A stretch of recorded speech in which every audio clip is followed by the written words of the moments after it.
and profits due to unauthorized vehicles parked in a parking lot. Now imagine a business owner with the ability to effectively and efficiently address this concern. Introducing Barnacle, a cutting-edge technology which immobilizes unauthorized vehicles while minimizing revenue loss. My colleague Deepak will now walk you through the strategy of Barnacle. Thank you, Sharon. Barnacle's strategy is to become a global company, leverage its product offerings for operational success, partner with public and private organizations for market growth, and lastly, financial stability. Our recommendation is for Barnacle to enter Toronto, Ontario, the Canadian market. The reason for this is threefold.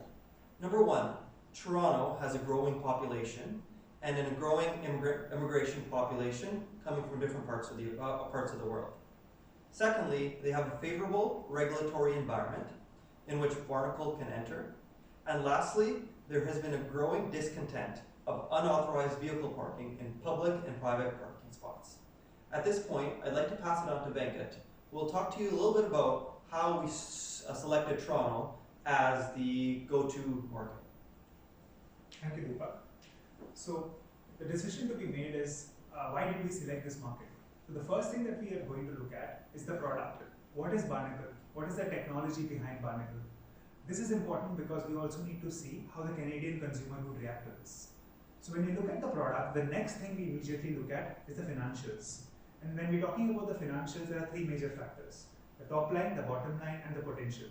So what is the market opportunity currently? How much can we make? And in the end, will this product be financially viable? So when we look at the product and the financial opportunities in unison, the next opportunity that we look at, or the next factor, is the market.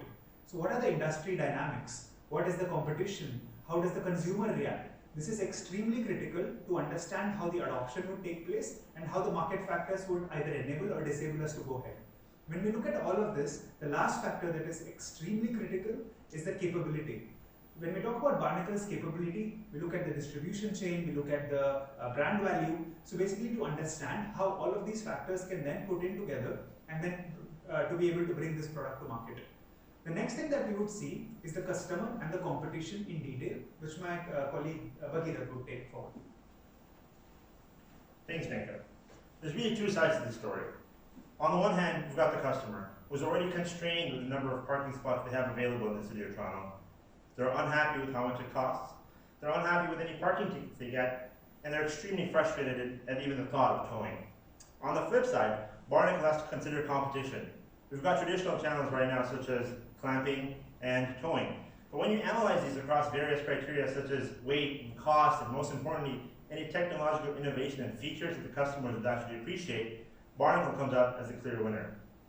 So let's look at Toronto and the opportunity there for Barnacle. Well, it's a large city with a population of 3 million, but only 22,000 publicly available parking spots. When you look at that, together with the sub $4 an hour parking rate fee, it turns out to be a $4.6 million a year market opportunity for Barnacle. So with that, we recommend an entry plan that attacks both the public sector as well as private sector. But this doesn't come without any risks. My colleague Vishnu will take you through those. Thank you, Bhagirath. As mentioned, international expansion brings about a lot of risks. We conducted a PESTEL analysis and we realized that the legal as well as the technological risks associated with this potential move are pretty high. And we're going to talk about that now. When it comes to the legal side of things, at the end of the day, it boils down to the actual car owners and the backlash that they can have against companies like us. So in order to mitigate such risks, we need to conduct some actual research with regards to what the legal frameworks and environment in the Toronto area is, and come up with contracts with our customers, be it in the public or private sector, and move forward that way. Moving on to technological risks, this is a relatively new piece of technology with no precedence in the Toronto market. We need to actually ensure that adoption will not be an issue in the Toronto market. In order to mitigate this risk, we will conduct some consumer and market research to ensure that there's an actual place for our new technology to go, not wasted. With all that said, we would like to hope that we thought you and us can enter the Toronto market together. Thank you for your time. Take care.